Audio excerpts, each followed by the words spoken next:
Hey everybody, I just had the most delicious idea on a Friday. So last week I talked about the idea of focus, attention being more a function of energy management. I called it the Quantum Life Method. If you haven't seen that video, go backwards in time. Just scroll back and watch that, and that give you context. But what I thought was, man, I can just demonstrate it, or at least I'm going to try. So I just came out of I'm in the middle of a project, and it takes an intense amount of focus, concentration on all of that stuff. And I've been doing it for a while, and I felt my attention waning. So I know I needed to take a break. I needed to back off, clear my mind, take a break. And then instead of just taking a break doing nothing, I'm going to show you what I mean by shifting focus to something else that's going to demand of me a lot of mental energy. What I'm going to try to do in the next 10 minutes or so is a full-on seminar, an impromptu seminar. And that the fact that it's impromptu is going to really do a lot of mental demand in terms of energy, because I'm going to have to be cohesive, connected, communicated, and express my intent. And doing that in an impromptu environment can take a lot of mental energy. So that's what we're going to try to do. Now, I'm going to try to do that to the degree that I don't get a phone call that I have to take. Phone's right here and I'm looking, and somebody doesn't walk in the office and I have to stop to customer service. You know how that is. So it'll be a great example of what happens when I move from this thing that I was so concentrated and getting mentally tired that I had to stop. And now I'm about to do something that I know going into it is going to take a lot of mental energy. So we can see what my energy level is like doing this little impromptu exercise. So welcome everybody. Welcome to today's seminar. Today's seminar is going to be on, what is it going to be on? It's going to be on a different perspective on perspective itself.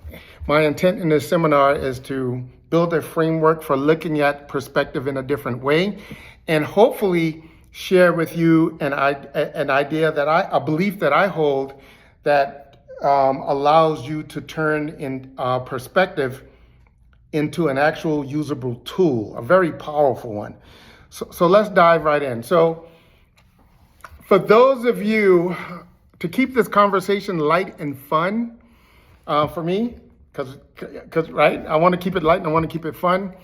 Imagine this as being a Jedi class on how to use the Force, okay? And for those of you that need information to be sourced from something a little bit more structured, maybe less esoteric, like Jedi science, what I'm going to be talking about is leveraging geometry of space, leveraging geometry, and leveraging our ability to create meaning inside of geometry. So let's jump right into it. So the first thing we're going to talk about right off the bat, let's just talk about perspective. And let's start with geometry. Let's assume that, for this conversation, let's define geometry as the study of the structure of space. So here's the geometry foundation of perspective. And I'm going to just give you a quick example. I'm going to give examples as I go through this, because examples are my ability, and metaphors are my ability to transfer the most amount of information in the shortest period of time. And we know that the uncertainty clock of a phone call or a visitor is ticking. So here's the example. If you were sitting in the car, I want you to imagine that you're sitting in a car. The car's parked. And in the car, you have a rear view mirror and you have a side view mirror. And you have a front window and a back window, blah, et cetera, right? And you're in a fairly older car because you don't have, and the car's not on. So your rear view camera, if you have one of those cars, isn't on. So, or it could be on, and probably still doesn't shatter this example. So you're in a car. We all understand that there is an area outside of your car that you cannot see, right? It's called a blind spot. And the reason you can't see it is because of the limits of the geometry of the space that you're in. The angles of viewpoints, whether through a window or from the reflection in a mirror, do not touch the place in space we call a blind spot. That's why it exists. It's an area that exists outside of your awareness, but in this case, inside the structure of the space that you're in. The reason it's created is because of the structure of space itself. There are limits to what can be seen or perceived based on the structure of space. Now, if there were a person standing outside of your car, they could clearly see what's in your blind spot, because the thing that they see that's in your blind spot is inside the limits of their structure of space. They can see it, perceive it with ease. And if they communicate it to you, you could now be aware that it is actually there, right? So follow along in this example. So that's the geometry of space, the limits. Y'all got the perception, car, angle, blind spot. Good? Okay, now let's talk about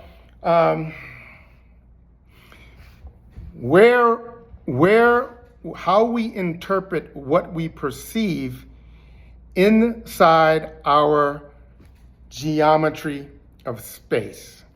Okay? And this is going to get just mildly abstract for necessary reasons, but in a way that you can follow along. So what we look at there, okay, so there's things that are obvious in our awareness and our perspective. So now imagine that you're looking at an apple on a kitchen table.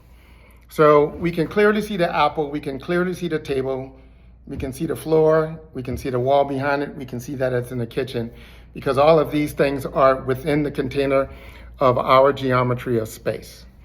But, and there's information that exists based on what we see, what we perceive. For example, apple, table, chair, floor, wall, the distance between us and the apple, especially if we're hungry, right? So these are all things and qualifiers that we can instantly generate in an instant, in a snapshot, when we look at this snapshot of our viewpoint in the geometry of our space. But there is an immense amount of information that exists in that snapshot that we filter out unless we need it. Let me give you an example. So we can see the apple. That's the conscious piece that's the part in our conscious mind that we understand and we are aware of. But there's an immense amount of data that is in that same space that we know, but we aren't necessarily aware of unless we need to be. Let me give an example. We see the apple. But we all know that an apple comes from a tree comes from the ground, a bunch of apple trees grow in an orchard. An orchard might look and feel very similar to a farm. It probably is a farm of some type. We also know that an apple can be found in a grocery store. In a grocery store, there are multiple types of apples next to each other. Each apple is different in color, in texture, and taste. Each apple has a different name. We all know all of that about apples, right? We all know that cut an apple open, there's a bunch of seeds. We know that there's apples can be used to create apple jelly, apple cider, apple juice. We know that apple juice can come in a bottle or a can. We know that apple cider can come in a jar or a glass container. We know that apple cider is bitter. You see how we can do this infinitely long. And that was just about the apple. We are doing this all the time, just in the background of our awareness. We know that all these concepts and related concepts are there. We just don't bring them to the forefront unless we need to. But the same thing we just did with the apple, we can do with the table. The table is wood. Wood comes from trees in the forest. Forests get cut down by machines. Machines are made in a factory. Factory have people and now robots. See how all it goes on infinitely. Same with the room, everything in the perspective has an infinite number of these concepts associated with it. So let's call this whole idea something fun. Let's call this the room of a trillion things. Let's just call that box, that idea, that snapshot, let's make it a room, because we know that it now has depth conceptually. And let's just say, instead of calling it infinite, let's just make it smaller than infinite, but still humongous. Let's call it the room of a trillion things. Okay. Now that you understand, we all walk around with the ability to build, and we're constantly adding to our room of a trillion things. It is, in fact, our room of a trillion things that influences our ability to define what we see in our geometry of space. Let me slow down and let you connect some of these concepts. This is a masterclass level seminar in an easy language to consume. I'm hoping people get different pieces of it as we go. And I will slow down and make good points as we go to let you digest on that a little bit. We walk around constantly with our room of a trillion things. Oh, let me give you a little bit more nuance into that room of a trillion things. Why? To let you understand why a trillion is such a small number in this example.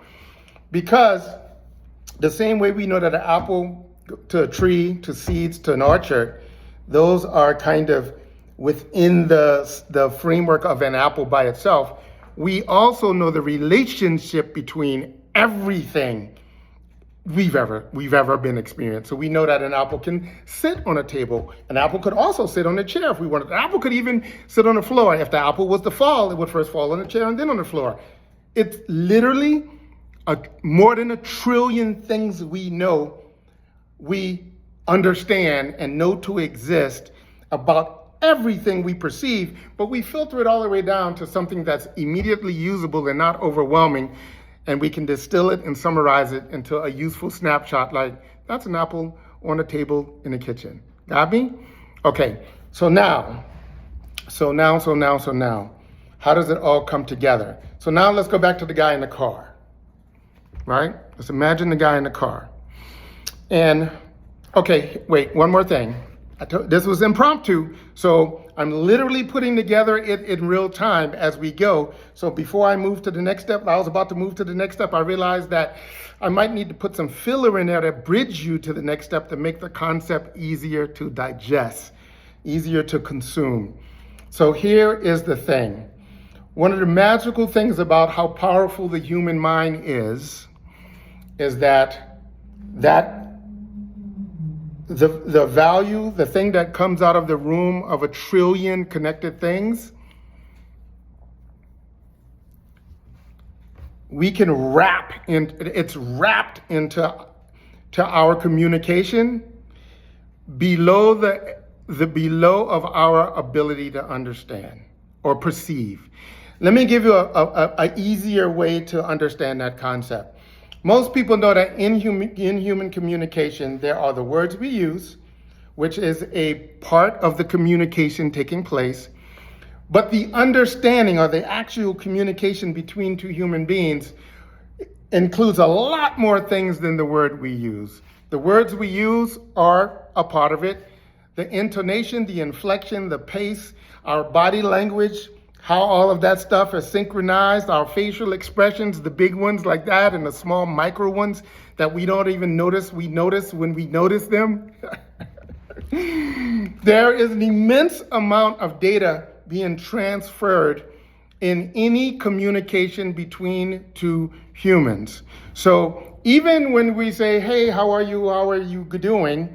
We hear the words and then we expand it to include all the surface level things still, like the body language, micro expression, big expressions, all that stuff, intonations, pace, all of that stuff. But also, because everything comes from our room of a trillion exploding things, it's like matrix code attached to that's transferred to the person, and they get it all. So they get the stuff that they're conscious about, they get the stuff that they understand they got, the words and the stuff that they can see, but they also get a feed from your room of a trillion connected things. So this is the framework that makes intention and communication and perception a very powerful, a potentially powerful tool if done consciously. Here's why. Back to the guy in the car. Your intention, there's a guy in the car, stranger standing next to the car. Guy in the car cannot see in his blind spot. Stranger can see clearly in his blind spot. Stranger gets the guy in the car's attention. Hey, there's something right in the blind spot. A nail, a puppy, something. You make them aware, and they're consciously aware about the stuff you did, But there's also included in your communication to the guy in the car some stuff below the surface that is related to that. That is related to that. That leaves your room of a trillion connected things and is now assimilated into the person in the car's room of a trillion exploding things. So here's the theory of the deal. Part of what the communication is immediately useful. That information, it was helpful. He hit on the brakes, didn't run over the nail or the puppy. But there's a lot of other things that was included in that communication that added to the driver's room of a trillion things. It either added some nuance, some new things, some new connections.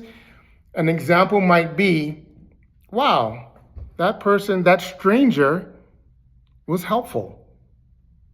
That's a thing, that strangers can be helpful. So somewhere in your room of a trillion things, there's that connection, that belief set, that connection of dots that says strangers can be dangerous, strangers can be helpful, but you just added to something related to strangers can be helpful. Or you might have thought, wow, how fortunate I was not to have this bad thing happen. It just so happened that this person was right in the place at the right time to keep me from doing this bad thing. Wow, I feel fortunate today. I feel special, lucky. However, you get the idea. Now, all of those things are not just random thoughts. They are all adding to your room of a trillion connected things. But your room was augmented by perspective supplements, if you want, from the stranger because of his intent to be helpful and his sharing of information to you. You are now a little bit different. If we could measure you absolutely down to the most, subatomic level, you are different the minute you receive their communication. Okay. Now let me expand on this idea, then let me summarize and wrap this up in a way that I think is super exciting to me anyway. So now let's talk about the degrees of perspective, right? How powerful this is and how unlimited it is. So remember how it was, the room is unlimited. We just call it trillion. Okay, now watch perspective at work. So you're in a car, you have perspective, right? The stranger sees you in the car. They're helpful to you in ways that you could never be helpful to yourself, right? And the only thing they have to do for you to be able to act in the geometry of your space using the value added input from their room of a trillion things is them sharing perspective with you. Their perspective is there's something right in your blind spot. You can now act on it in the limits of your geometry of space, and guess what? You perform better. You're a better driver in the moment of not running over the nail or hitting a puppy. You perform better by assimilating an outside perspective. Now, imagine this. There's a guy on the roof that can see the stranger and you. Their point of view is the whole street you're on. They see cars coming and going both ways. So if these people were able, if he could call the stranger on the phone and have the stranger call you on the phone, you, the driver, could now perform even better because you could factor in the things that are both outside of your geometry of space and outside of the stranger's geometry of space, because the guy on the rooftop has a different perspective yet again. And then there's a guy, there's got to be another guy, right? Because this is fun. There's a guy hovering in a helicopter that can see the guy on top of the house looking at the stranger next to you in the car, and you are in the car. His perspective is half a city block where he can see all the comings and goings, all the ins and the outs and all that stuff. And if he could call the guy on the house and call the guy, blah, blah, blah, get his perspective down to you, you could once again drive infinitely more. Your performance would be enhanced greatly from the addition of perspective. Remember, it's not just what he sees, but it's the room of a trillion things, right? So they can see the movement of cars, what's coming down the street, what could happen, what might not happen, factor all that stuff in. Now, here's the last challenge for you to imagine.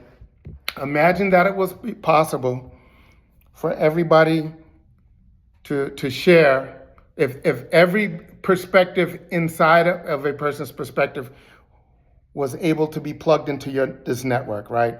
So The stranger could see you, you could understand, you plugged right into his room of a trillion things. That guy's plugged right into the guy on the roof. That guy's plugged right into the guy on the helicopter.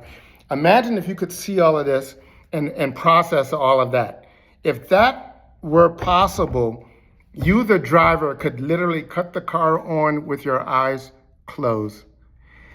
Drive with your eyes closed, navigate with your eyes closed, and never crash into anything.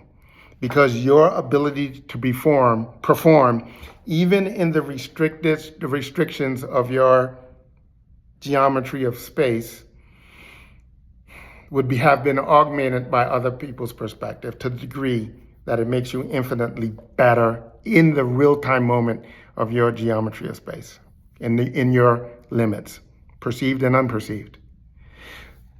I said all of that to say this. One of the most valuable things we can do, if you understood any of this, are things we almost never do. In fact, there are things some people resist doing, which is ask for a person's perspective. We don't feel comfortable doing that often, and we especially don't feel comfortable doing that to people that we think are not at our station in life, because we believe that what we're asking for is that surface level, visual kind of, we don't understand that what we're getting. All right, that was a very ambitious goal, and I had to stop not because I got a phone call or because anybody walked in, but because my phone died. So I'm now charged back up, and here's what I'm gonna do. I'm just gonna summarize. Hopefully you got something out of it. I was having so much fun. Here's the thing. It turns out that one of the most useful, powerful things we can do, we rarely do for a lot of trivial reasons. We rarely ask people for their perspective because we think that's the same as asking their opinion. And then all the little trivial things about of us being human kicks in, our ego, arrogance. We wonder if what they can tell us can be useful. But now that you understand that if they have good intent, you ask them for something and they give it to you, a large part of what they give you, you will not even be able to perceive in the moment, because it's that dense information layer that's underneath our awareness that comes from their room of a trillion connected things that adds to our room of a trillion connected things, and it is making us better. And when you ask something purposeful and they give you something back, it probably is aiding to the intention, the reason what drives your purpose is probably better now. It's been fortified to a degree that you can't even fully understand. It may not even show up until sometime later, when all of a sudden you have that insight, you have that idea, you have that light bulb moment that you're going to think is all you, but it's not going to have been all you. It's going to be you, your room of a trillion things, augmented by the value add of that outside perspective. So this was fun. But I hope you also saw the example of, before I started that little impromptu seminar, I needed to take a mental break because I was so focused and so intent. I just wanted to not think for a moment. And I had to do an incredibly amount of focus and thinking just to kind of try to make that semi-coherent. So I hope it was. I hope you got the lesson of your ability to impact your energy related to focus in that example. And I also hope you got some useful takeaways from understanding, looking at perspective in a different way and using the requests for perspective in a profoundly different way when you now realize that you may not in the moment know the value of the gift. This was fun.